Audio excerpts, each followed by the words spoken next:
Well, hi guys. It's been a minute. It's been a fast 3 weeks. So I hope everybody has a great Easter holiday this weekend.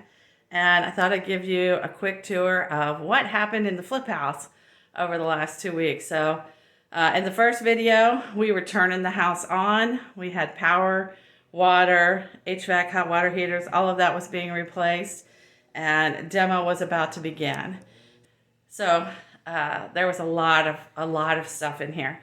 So my first suggestion to you is just schedule the JunkLuggers. Just put that in the budget, have them come in, empty the house out of all the things that you don't need, and just get them out of the way. We did it as part of, we let a week or so of demo go on so that we could also get some of the demo materials taken out.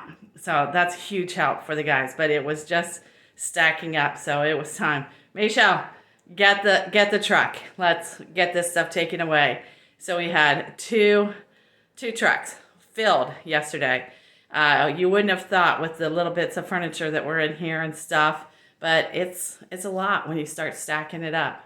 So let's take a quick tour around the house. So let's get this tour started. We've got new hardwood and LVP for the basement. We're putting hardwood, and as you can tell, this contractor is fantastic. We took up all the layers of old flooring, carpet, hardwood, some vinyl that was underneath it. So this is going to be a sound house.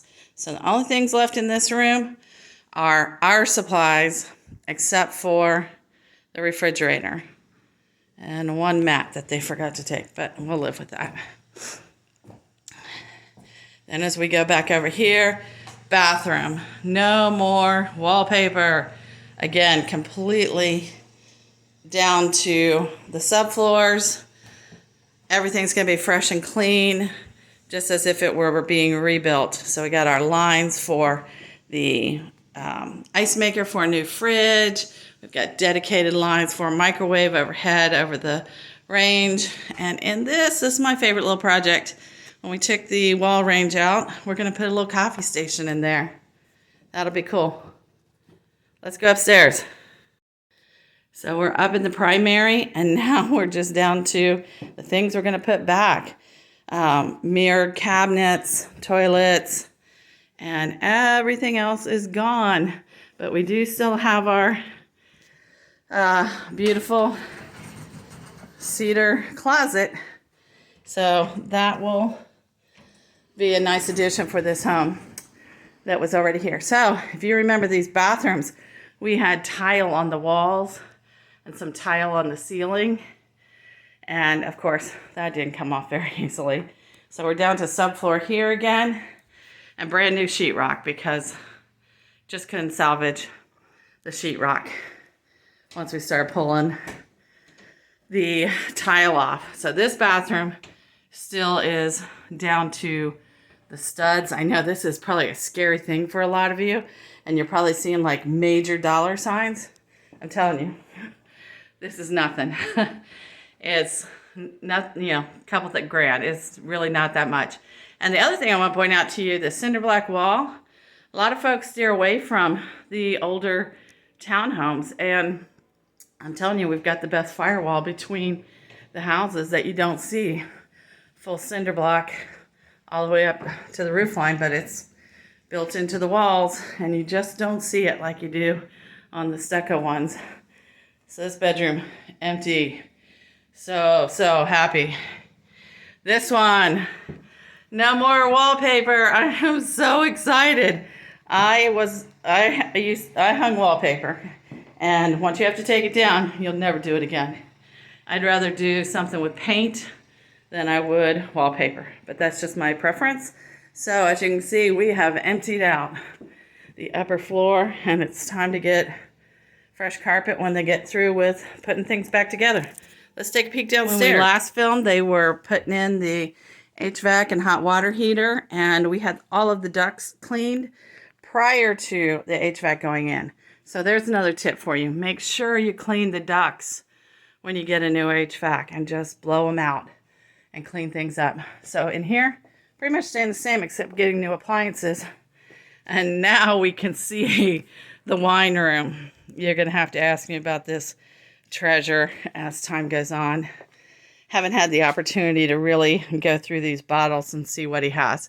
We're calling it the vinegar room instead of the wine room now, but there are a few drinkable bottles in here. And then there are some elegant, I guess you would call bottles that you may see show up in my staging of this house and decorations. So we do have a working bathroom down here, but we will be putting clear glass doors on that shower so it'll look more modern. And of course, we're going to have LVP in here. If you remember the previous pictures, we had stacks and stacks of boxes and tools and bike supplies and you name it. Now we're salvaging a couple of items he left behind for us, some tools that the contractor can make use of, some flower pots, shelving, outdoor furniture. Let's take a peek out. So it's a little loud out here today. Somebody's getting a new roof. But no more plastic storage cabinet. Brand new HVAC. Very excited about this being cleaned up. Unfortunately, we did have some vandals who took out a bench, but it's a little rotten. So I'm not upset about the bench being gone. I'm more upset about vandals coming up to the house. Just always got to be on alert. Don't live life afraid. Just pay attention to what's going on around you. And spring is coming. The trails, you can see them. All the foliage is coming out. So very excited. This is going to be a beauty when she comes onto market. So I hope you're enjoying this before, during the messy middle. And we will have a more professional one shot this coming week. And we'll have a final one. So if you want to talk about the projects in your house and what would be the biggest bang for the buck, basically, and what the costs are. I know when homeowners and buyers especially see a house in disarray like this, I love it. I love it because it's going to be, I can already see what it's going to look like when it's done. And it is not as expensive as you think. You get the right contractor, and that truly is the cornerstone of the project, is having a great contractor that you can work with who has access to the subcontractors and the various trades, plumbing, electrical, HVAC, all of those kind of things, and that you can trust that they'll do a good job without you being there monitoring it every day. And that is part of my dream team, and I love my contractor. They're doing such a great job, perfectionists, and we are going to make this penny shine on a budget. We're squeezing every ounce of value that we can out of the spend that we are on, and we are on budget. Like I said, I always try to stay within 10%. So we take a little here, we give a little there. These projects are not scary at all. So let me help you take the stress out of it. I love seeing it and walking through the house and seeing the potential that many homeowners, they can't see because they've lived there for so long. Anyway, have a great Easter weekend. See you soon.